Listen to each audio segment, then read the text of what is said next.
Assalamu alaikum wa rahmatullahi wa barakatuh.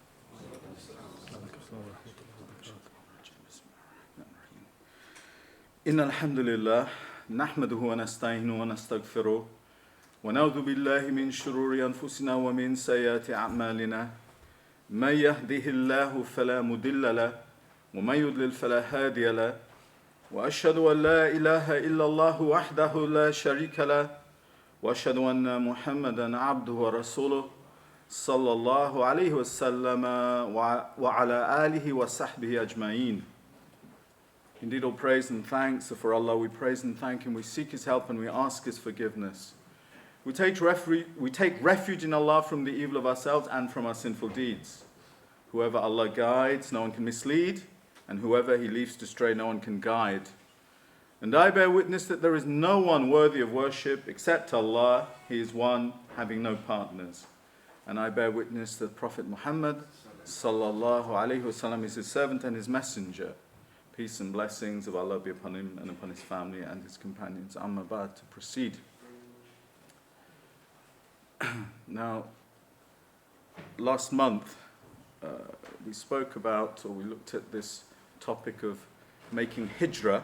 I was calling for hijrah last month, those of you who are here. And this month, if you got the notification, the topic title was abandoning the sinful and harmful regions of the virtual world. Okay, so in some ways it's the same title because that is what I was calling for last time. I wasn't talking about hijrah in the sense of migration, the specific meaning of hijrah, which we know, migration, leaving one's land, yes, and going elsewhere. That's the specific meaning of hijrah, but it has a more general meaning, as we looked at last time. The verb hajara has the meaning of to abandon, to forsake, which is to leave without going back to leave off, and these sorts of meanings. So we were looking at hijrah, or I was calling for hijrah with that meaning in mind, the meaning of abandoning something, or moving away from something, or forsaking something. And the region that I was mentioning was the sinful and harmful aspects of the virtual world, the internet mainly. Okay, and we looked into this in some depth. We looked at the reasons for why we should. We looked at the potential harm and so on. Now, this week, or this month, I'd like to mention some tools, really, or a process, because it's all very well us intending to do something or having the resolution to do something, but really we do have to take the action. In English they say that the road to hell is paved with good intentions. Now, Allah knows best whether that's truthful or not. And we know Islamically, innamal a'malu binniyat, that actions are according to intention. So intention is actually very important. It's crucial, but we need to translate that into action as well. Okay, we may get rewarded for the intentions. It's written as good deed, actually. If you have a good intention to do a good deed, it's written as a good deed even before you do it. But we still must try and do it. So, really, today, inshallah, how to go about making hijrah in the sense that I meant. Okay. Now, first of all, I would suggest, and this process we can apply to all sorts of things, inshallah. But the first step, I think, in taking any action or taking steps towards change, the first step is we need to look in the mirror, I would suggest. This is important. Because, with this matter of, say, moving away from the sinful and harmful regions of the internet, if we are just looking outwards, if we're looking at other people, maybe even members of our own family, our spouses, children, maybe our siblings, or maybe our neighbors, maybe our work colleagues, whatever it is, if we're just looking outwards at other people, maybe people we know in the masjid, then we're not going to be inclined to making those changes ourselves. And it's all too easy to look outwards, because actually our eyes, if you think, point outwards. Yes, we look outwards. We don't look inwards naturally and visually, do we? Yes, to do that, we need to reflect. We need to have, as they say, introspection. We must look inside or look in the mirror to see ourselves, you see. You know, and this is a crucial first step. And as you've heard many times before, I think, that this was the difference between Adam and Eve, alayhim as-salam, and Shaitan, you see. They looked in the mirror. They disobeyed Allah. But they looked in the mirror. In other words, they took responsibility. They saw what they had done. And they said, Rabbana zalamna anfusana, our Lord, we have wronged ourselves, you see. Whereas Iblis, he just continued, despite his disobedience, and all sorts of other things, like his arrogance, his envy, you know, his use of false logic, and so on. Despite all that, he doesn't take responsibility at the end, does he? In some ways, he didn't look in the mirror, because he blamed it on Allah. And it says in the Quran,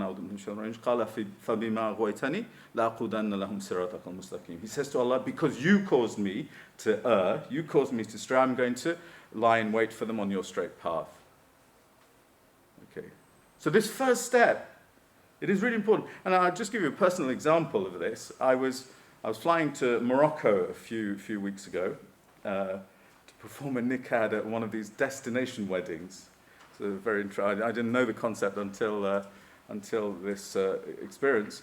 But anyway, alhamdulillah, it was a good experience. But on the way there was a man who was sitting in the seat sort of diagonally in front of me, and I could see he was on his phone, you know, and he was doing what people do on their phones. You know, he was going into his calendar and so on.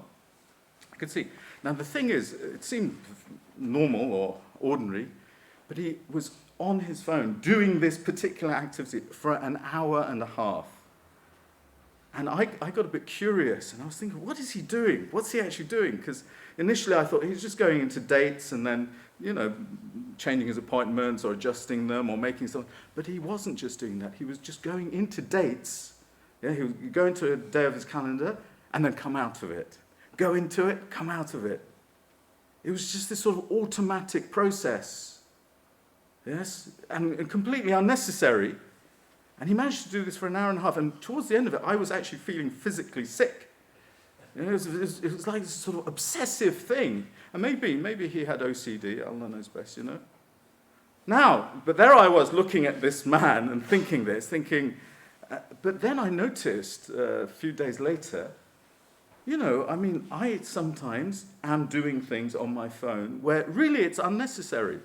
Checking messages, you know, it's half an hour after I've already checked them. It can wait. That's a mild example.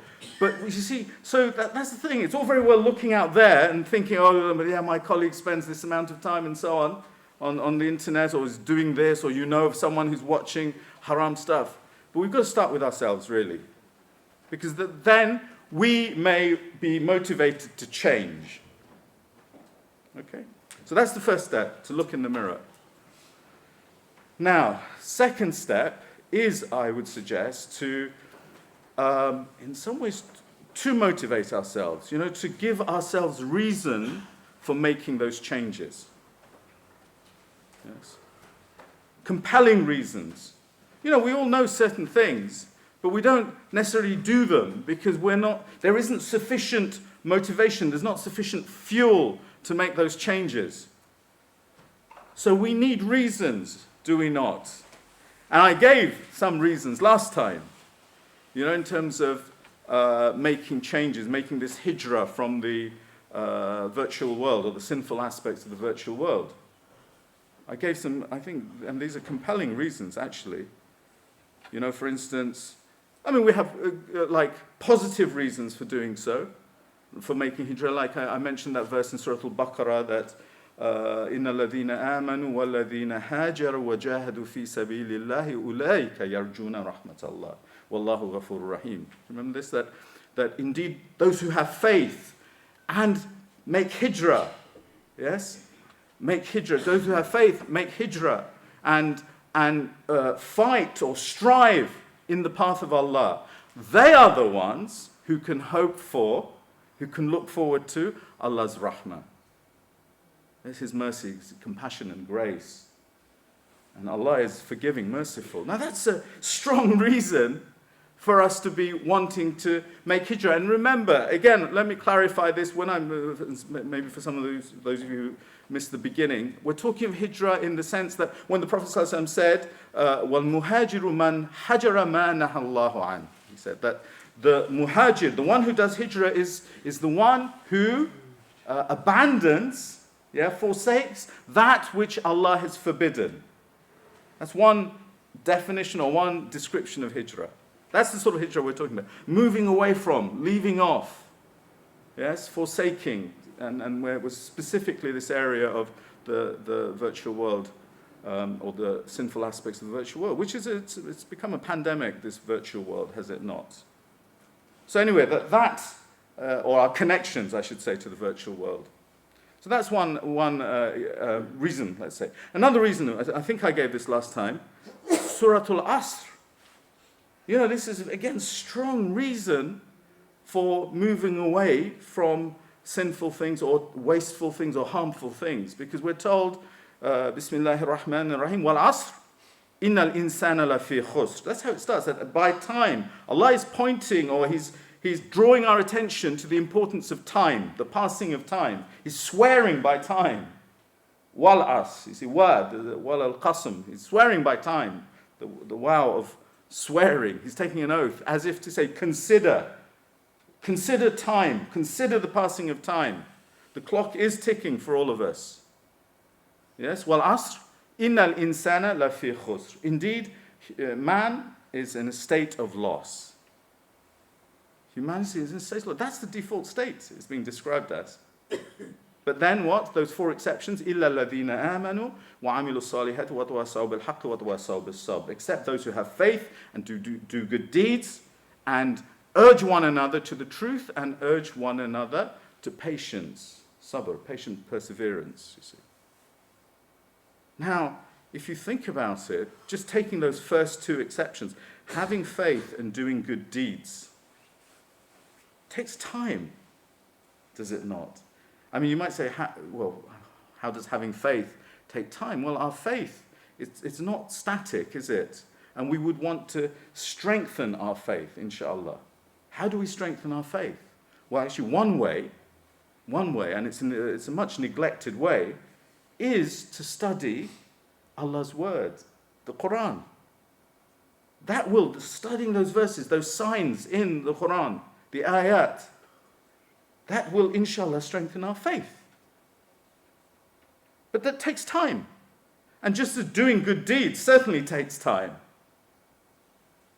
So if we are to be saved from this default state of being in loss, we need to devote some time. And that's one of the things I mentioned last time, that that calculation I gave, that 1 hour, just 1 hour of wasted time on a daily basis, yes, adds up to, of course, 365 hours a year, which let's just call it 350 to round it down. Now that is, 350 is 10 whole weeks of working weeks, assuming 35 hours a week on average. 10 weeks. So that's like 2.5 months gone.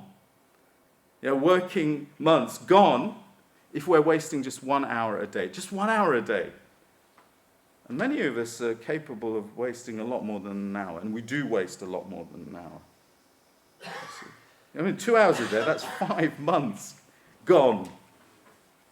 And if an employee did that and expected the employer to pay them, we'd find it very funny, wouldn't we? It's strange that we can do that. We know that وَمَا خَلَقْتُ الْجِنَّ وَالْإِنسَ إِلَّا لِيَعْبُدُونَ. Allah said, I did not create jinn or mankind, humanity, except to worship me. Yes. And yet we can waste so much time. But that's another reason, you see. And there's many other reasons. Now, some of you see, sometimes what happens is people start having arguments about this. They start saying, but the internet, it's really... Oh, thank you. Okay, I've got 5 minutes. So, people start saying that, it's really valuable. And yes, and I said this last time, it has so much value. Yes? But we've got to be aware that there are certain things where there is both value, there's benefits, and there's harm. I mean, this is mentioned in relation to alcohol, or intoxicants, actually, and gambling in the Quran. It's mentioned, يَسَلُونَكَ عَنِ الْخَمْرِ وَالْمَيْسِرِ قُلْ فِيهِمَا إِثْمٌ كَبِيرٌ وَمَنَافِعُ لِلنَّاسِ وَإِثْمُهُمَا أَكْبَرُ مِنْ نَفْعِهِمَا. It's an amazing verse, really, because it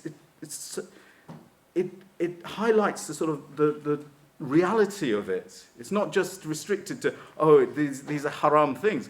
So what Allah subhanahu wa ta'ala is saying, that they ask you, or the meaning is they ask you, ask the Prophet sallallahu alaihi wasallam, they ask you concerning intoxicants and gambling. Say in both of them there is some benefit. No, sorry, there is great harm. That's mentioned first. Yes? Great harm or evil for mankind and some benefit. Yes, but the evil of it is greater than the benefit. So we have this idea. You see, yes, we don't have to say that, it's all haram, it's all bad. I mean, certainly the internet is not. Clearly, there's so much benefit, so much use. But there are certain regions, yes, and we've just got to be clear about this, that we've got to move away from. You see. So we need motivation, don't we? We need motivation, both in terms of positive things, like wanting to get closer to Allah, yes, recognizing that we can look forward to, we can hope for Allah's rahmah if we make hijrah of that nature. You see, alhamdulillah. And look at all the negatives as well. Okay, that was actually, most of that was mentioned last time. But I want to mention this week or this month one tool, you see, because we need tools. And we shouldn't think that we can't use multiple tools in things, you see. We shouldn't think that there's just one particular way of doing things, you see. We sometimes need many tools, and the tools can sometimes add up. One tool may not be enough for us, but using a set of tools may be enough for us to then change our behavior, to effect that change, to make that change. You know, because some of us have good intentions, we really want to, there are certain things, and maybe many of us, there may be things that we think, oh no, this is wrong, we want to give this up, this is taking up too much of my time, you know, I'm not spending enough time with my family or my parents, my spouse or children or whatever, you know, the really important things in life. You know, I shouldn't be spending so much time with my Facebook friends or whatever, although I think that's old now, I'm told, that people aren't so bothered about Facebook friends. There's a lot of newer things. Anyway, so we may have the good intentions, but we don't have the methods. Haven't got quite got the strength. We may not have the necessary level of iman. So what do we do? Now, I'll mention one tool today, inshallah, and it's a bit mind-blowing, this, actually, because I think we really can use this, inshallah. You know, in the Quran, there are certain things which are described where we're not told, don't do it, yes, in certain verses. We're not told, don't do it, or we're not told that this is haram or whatever. We're actually told, in some of the verses, don't approach it, don't go near it. You see, like, for instance, Adam and Eve, alayhim salam, they were told this. وَلَا تَقْرَبَا هَذِهِ الشَّجَرَةَ فَتَكُونَ مِنَ الظَّالِمِينَ. They were told, don't approach this tree.